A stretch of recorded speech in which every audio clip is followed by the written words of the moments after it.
کسی شخص نے کہا کہ میں یہاں پنڈی بائی پاس پہ جانا ہے، تو میں نے کہا کہ یہاں مرکز سے باہر نکلو تو سیدھے ہاتھ ہو جانا، وہاں آگے مین روڈ آ جائے گا تو اس سے دائیں ہو جانا، کچھ فاصلہ کاٹو گے تو آگے بائی پاس ہوگا۔ تو یہ ہے ارات الطریق، راستہ دکھلانا، اس کی رہنمائی کرنا۔ تو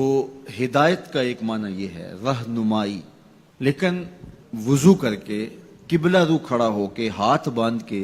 جب کوئی کہہ رہا ہے کہ اہدنا الصراط المستقیم،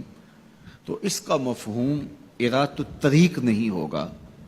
چونکہ وہ راہ دیکھ چکا ہے تو تبھی یہاں تک پہنچا ہے۔ اب اس کا دوسرا معنی ہوگا ایصال الی المطلوب، مطلوب تک پہنچنا۔ اور وہ کیسے ہے کہ کسی نے کہا کہ میں نے بائی پاس پہ جانا ہے اور آگے میں نے شہر کی طرف جانا ہے، تو میں نے اس کو کہا یہاں سے نکلو، دائیں ہو جاؤ، پھر جو ہے وہ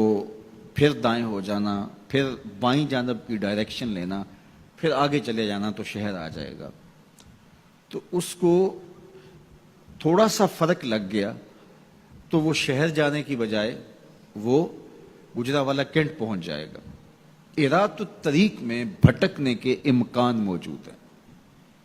اور اگر کوئی راستے میں بھٹکانے والا کھڑا بھی ہو، ٹریفک پولیس کا وارڈن راستے میں کھڑا ہو اور اس نے وردی وہی پہنی ہوئی ہو، تو وہ کہے کہ نہیں تم ادھر جاؤ، تو گو میں نے راستہ دکھا دیا، لیکن وہ شخص اس شخص سے دھوکہ کھا جائے گا کہ یار یہ ٹریفک پولیس کی وردی میں ہے تو یہ تو غلط نہیں بتا رہا، تو وہ اس کو کسی اور سمت گھما کے پہنچا دے گا۔ اب راستہ اگر صرف دکھلانا ہی منزل تک پہنچنے کی ضمانت ہوتا تو لوگ راستے سے بھٹکتے نہ، کیونکہ راستے میں ایک جعلی وردی پہنے کھڑا ہے جو لوگوں کے راستے خراب کرتا ہے، اور اس نے اللہ کی حضور، اللہ کی عزت کی قسم کر کے کہا تھا لَأَقْعُدَنَّ عَلَىٰ صِرَاطِكَ الْمُسْتَقِيمِ، مالک تیری طرف جو سیدھی راہ جاتی ہے میں اس راستے پہ کھڑا ہو جاؤں گا اور تیرے بندوں کو تیرے تک نہیں پہنچنے دوں گا، دائیں بائیں بھٹکا دوں گا۔ تو ارات الطریق میں بھٹکنے کے امکان موجود ہیں۔ اور دوسرا ہے ایصال الی المطلوب، آپ نے کہا کہ میں نے شہر جانا ہے، مجھے راستہ بتاؤ، میں نے آپ کا بازو پکڑا، آپ کو ساتھ لیا اور شہر پہنچا کر کہا کہ یہ تمہاری منزل ہے، تو اس کو کہتے ہیں ایصال الی المطلوب، مقصود تک، منزل تک، مطلوب تک پہنچا دینا۔ تو اہدنا الصراط المستقیم میں بندہ اللہ سے منزل تک پہنچنے کا مطالبہ کرتا ہے، راستہ دیکھ چکا ہے لیکن پھر بھی کہتا ہے مالک میں چلوں گا تو شیطان راستے میں کھڑا ہے، میری راہ مار دے گا، تو کرم کر، دستے کرم بڑھا اور مجھے منزل تک پہنچا دے۔ اور جب وہ دستے کرم اور رحمت برا ہاتھ دیتا ہے تو پھر منزل تک پہنچنے میں دیر نہیں لگتی۔ از خود کوئی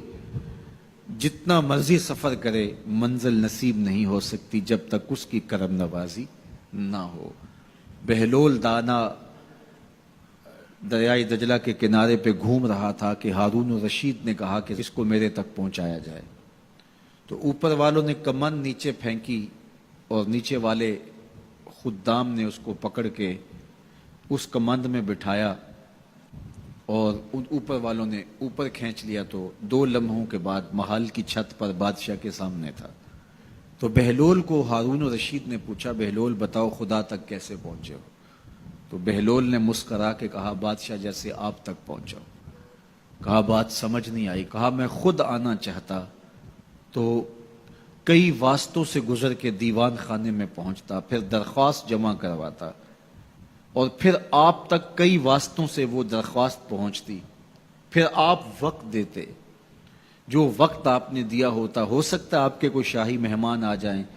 اور کسی ملک کا کوئی سفیر آ جائے اسی تاریخ کو، تو میری ملاقات منسوخ ہو جاتی،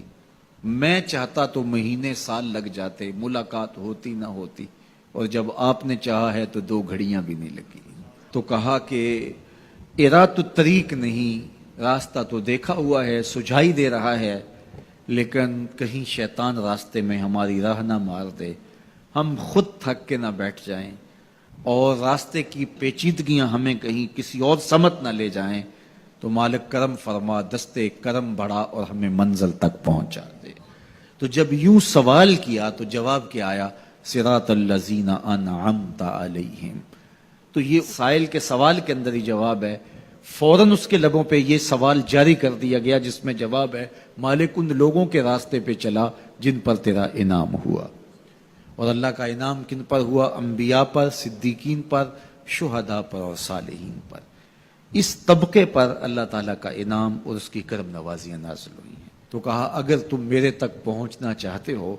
تو انبیاء کے راستے پہ چلو، صدیقین کی راہوں پہ چلو، صالحین اور شہداء کے راستے پہ چلو، تمہیں منزل نصیب ہوگی۔ یہ وہ خوش نصیب لوگ ہیں جو میرے تک پہنچے ہوئے ہیں، اور جب تم ان تک پہنچ جاؤ گے جو خدا رسیدہ ہیں تو تم بھی منزل تک پہنچ جاؤ۔